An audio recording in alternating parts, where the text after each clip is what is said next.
доріг нам прийшло, а хто нині у нашім селі?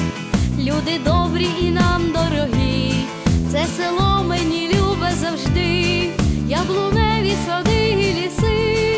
Як прийду я до хати, зайду, про село гарну пісню складу.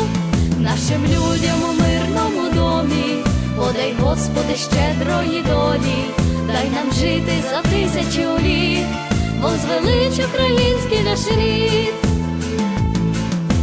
Село, моє рідне село, ти сокільники назву взяло, назветься ще із тисячних літ, возвеличує красний наш рід. Ми у батьківській хаті жили, ми у мами, як маки, цвіли, та пішли у незвіданий світ, вже давненько за китицю літ.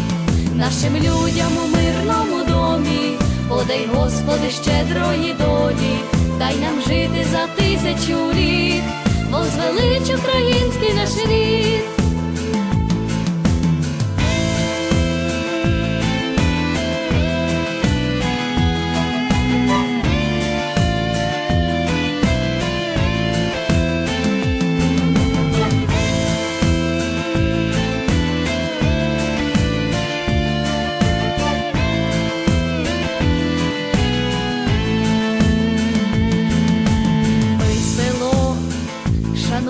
Завжди наші предки тут, наші діди, засівали городи й поля. Українська це наша земля. Знову я на порозі спинюсь, моїй матері низько вклонюсь, за черешню гонту край села, до якої малою вела. Нашим людям у мирному домі подай, Господи, щедрої долі, дай нам жити за тисячу літ, возвелич український наш рід.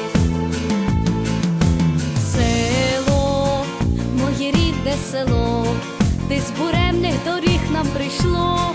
Я із вирію твоя лелека, прилетіла весною здалека. Знов веселки горять в небесах, і волошки цвітуть у полях. Як побачу я рідне село, мені юність поверне воно. Нашим людям у мирному домі подай, Господи, щедрої долі, дай нам жити за тисячу літ, возвелич український наш рід.